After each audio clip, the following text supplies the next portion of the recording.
and welcome back to Unsolved USA.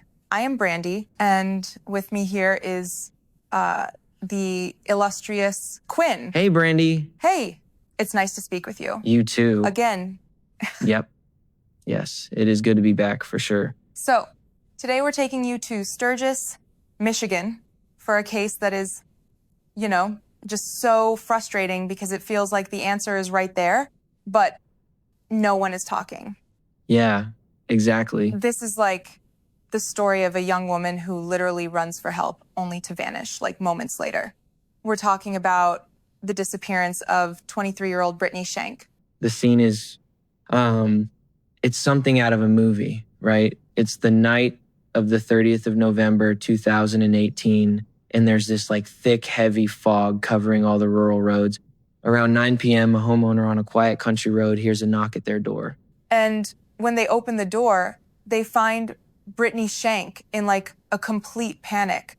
She has no shoes, no coat on in the cold, and her arms and feet are all scratched up and bleeding. Crazy. Yeah. She then tells the homeowner she was in a car that went into a ditch, and she says she needs help. So the homeowner, trying to help, calls 911. Brittany gets on the phone first, but she's so disoriented, she can't even tell the dispatcher where she is. So she hands the phone over to the homeowner, and the homeowner explains that Brittany told him her boyfriend wrecked the car and took off running. Yeah, crazy. And this is the part that makes no sense to me. While this kind person is on the phone with 911 trying to get some help for this poor girl, Brittany becomes agitated and scared. She runs back outside into the fog, and the homeowner is literally telling the dispatcher she just went back outside. And by the time police arrive, just moments later, she's just gone. Right? And they find the car. The car only has minor damage, but Brittany has just vanished into the night. So who was Brittany? Well, first and foremost, she was a mom of 4 kids. She was a pretty petite woman, only about 5'1", and had a lot of very specific tattoos like the name Caden on her chest and a big tribal butterfly on her lower back. And it's important to add, for context, that public discussion and online forums suggest Brittany may have been struggling with substance use and was involved with a difficult crowd. That doesn't change the tragedy at all, right? Of course not. Right? But it does become a factor in the theories about what could have happened to her. Yeah, true. And for years, the investigation just seemed to go nowhere. I mean, police conducted these huge searches using everything from drones and cadaver dogs to dive teams, but they found absolutely nothing. Then, almost 6 years after she disappeared, they released 2 major pieces of evidence. Right. The first was a police sketch of a man she had been seen with earlier that day. He's described as having short blonde hair and these really distinct mutton-chop sideburns. Police believe he was the person in the car with her.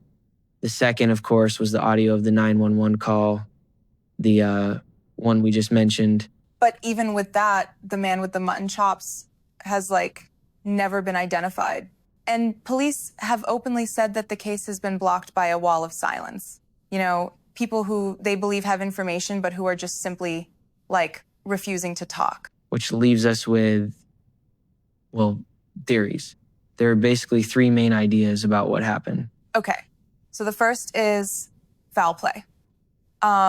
This theory suggests Brittany was genuinely terrified of the man she was with. Her panic was rational, and she ran from the house because she thought he was still out there. He then caught up to her and harmed her. Her family strongly believes she was murdered and has been pushing for the case to be investigated that way. The second theory is accidental death. In this scenario, her panic was the result of a substance-induced paranoia. So she wasn't running from a specific person, but from maybe a terror in her own mind. Without a coat or shoes, she could have easily gotten lost in the fog, become disoriented, and, succumb to the elements. And the third theory is a drug overdose and a cover-up. This one suggests that after the minor crash, she and her companion went somewhere else, some unknown place, and she accidentally overdosed. The people with her, afraid of being charged, just like panicked and hid her body. Yikes. And that would explain the wall of silence from witnesses, right? If they talk, they incriminate themselves. It's a tragic but plausible scenario. It's now been over 6 years. 6 years of her family just fighting for answers, living in that horrible limbo of not knowing. Her mother has spent years just handing out flyers to keep her daughter's face out there in the public eye. And 4 children are growing up without their mom. Someone out there knows what happened that night. The man with the mutton chops is still a mystery. Secrets are being kept. So if you have any information, no matter how insignificant you think it is, please say something. You can contact the St. Joseph County Sheriff's Office directly.